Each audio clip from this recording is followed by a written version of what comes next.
Welcome back to the second part of the vlog. Hopefully now you should have 10 key quotes highlighted.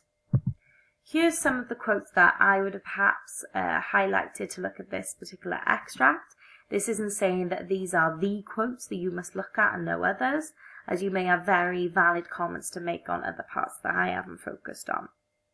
If I just talk you through these really briefly, apart from the first one then that I've highlighted to you previously, could perhaps have a look at his second line with his reflection upon the storm, which is perhaps representing more than the physical storm.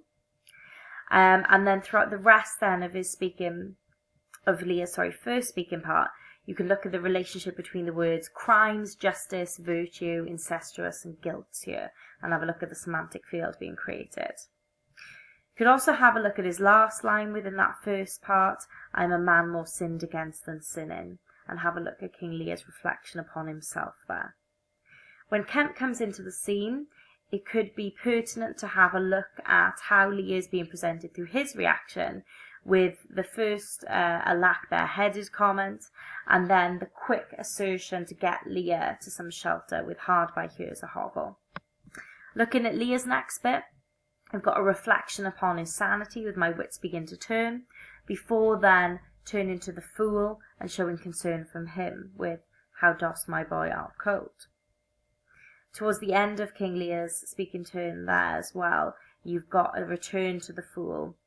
With poor fool and knave, I have one part in my heart, the sorry yet for thee. If you want to have a look at the fool short bit then, you could have a look at that as a whole, in terms of this commentary on humanity, but also perhaps more specifically on King Lear. And if you wanted to zoom in, you could maybe have particular focus on little tiny wit. Lastly then, if you have a look at King Lear's final speech before they exit, you're going to have a look at his agreement with the fool's sentiments with true my good boy. So maybe taking those into mind, but certainly focusing on the parts that you've highlighted. What I'd like to do now is to press pause and annotate your 10 key quotes. For the Lang Lit students, make sure that you assign at least one piece of terminology to each of the parts that you've highlighted, as this will need to be embedded within your analysis. And for Lit and Lang Lit students, also make sure you just note down a few key words for what you're actually going to comment on there, and try to differentiate your comments throughout the quotes so you don't end up repeating yourself. So please press play once you've done that. So now that you've had a chance to do that, I'm just going to guide you through a few of the comments I've had in mind when I've looked through these parts here. So the let the great gods bit we've done. The second bit of Lear's speech then, dreadful puther over our heads. Here then, the puther's an archaism for the storm. So Lear's referring to the storm, but what we may want to have a look at is perhaps the use of Shakespeare using a double entendre, using puther to not only refer to the physical storm that surrounds Lear, but also perhaps the unrest and the turmoil that surrounds Lear as well in his familial circumstances. We could also, within that same bit, look at the preposition over, showing that Lear feels almost caught up and caught under the power of the storm in both senses that has ensued. So this kind of powerlessness. If you have a look then at those bits that I highlighted, crimes, justice, virtue, incestuous, guilt. Here then, Lear seems to be using a lot of lexis of good and evil, demonstrating Lear's views of an imbalance between the two perhaps. And his ideas of crimes, incestuous beings and guilts almost showing a darker side and a sense of cynicism from Lear at this point in the play. This is showing a darker sense to his outlook. Within the last bit then, you can have a look at how he self-references himself with the use of the indefinite article a. A man, he refers to himself.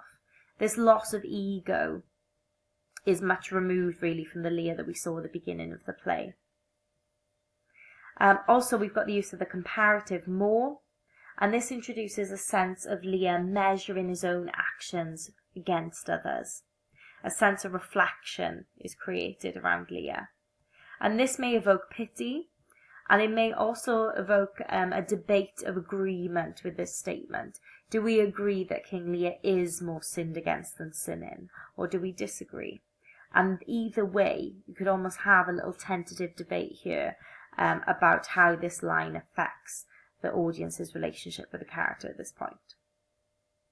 Moving into Kent's parts then, if we have a look at the first bit, we could have a look at the interjection alack, teamed with the exclamatory mood within that minor sentence. Alack, bareheaded. This minor sentence shows Kent's shock at Lear being, as Kent puts it, with the compound adjective bareheaded. So he's shocked by seeing this, and his reactions present Lear as someone who has lost his former identity here.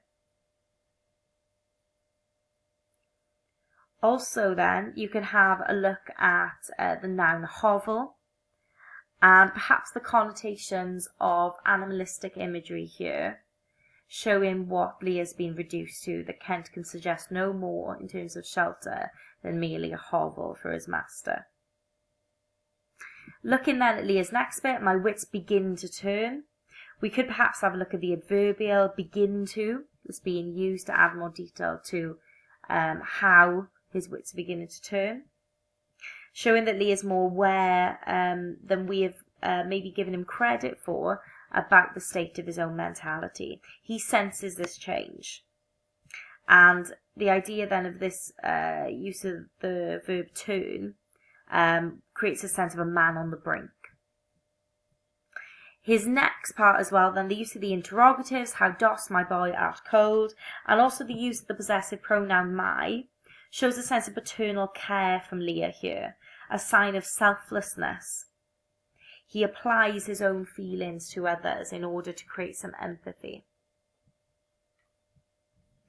And then towards the end of the speaking turn then, he has the fronted subordinate clause with the vocative used within it, poor fool and knave. And again here we're showing a character that possibly can be saved by his own humanity as he's beginning to care for others. Within the fool's next bit then, if we did want to zoom within that little tiny wit, we could have a little look at the synonyms being used both as pre-modifiers, little and tiny, emphasising a lack of sense. Perhaps this observation of a lack of sense in Lear, a lack of sensibility. And here we could be looking at that as being quite mocking, but also yet melancholy, and a melancholy view of Lear's state at this time.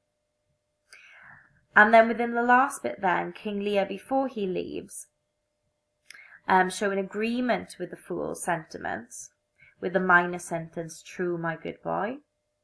And again, this is showing that greater sense of presence than before, and an end focus on his seek for refuge. So acknowledging Lear's vulnerability as he does actually hope to find the hovel.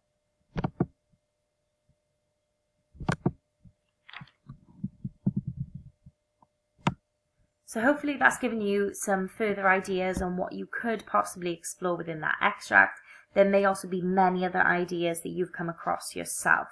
And please, if you do come up with your own original points, then explore those.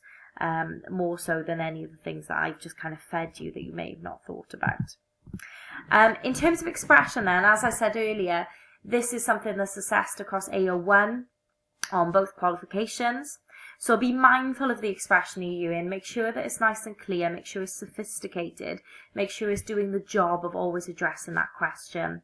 So using sentence starters such as, to begin with, Shakespeare presents King Lear as, or the characterization in the scene is enhanced when.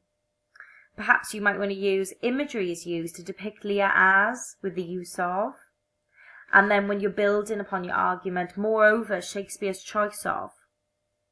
However, this could also. If you're using phrases like however, this could also, that's showing a greater tentativeness, which tends to be more of the signs of the higher bands. And then lastly then, the playwright's purpose appears to be. Remember that you're having a look at what Shakespeare is trying to do. So have a look at Shakespeare's motivations, his purpose, and think about that in terms of how the character is coming across. Also something to bear in mind for the Lang Lit students, when you've been through your annotations, try to make sure as much as possible that there's a breadth across all 5 aspects of the framework. You probably will find that you do access more terms to do with syntax and lexis, but where possible, try to access some within form, imagery and sound as well to show a breadth of understanding. So what would be the best thing for you to do now is to take all of your highlights and annotation, take some of my advice as well to kind of support you further with that. Here again are the kind of key recommendations in terms of the timings and the things that you're being assessed on.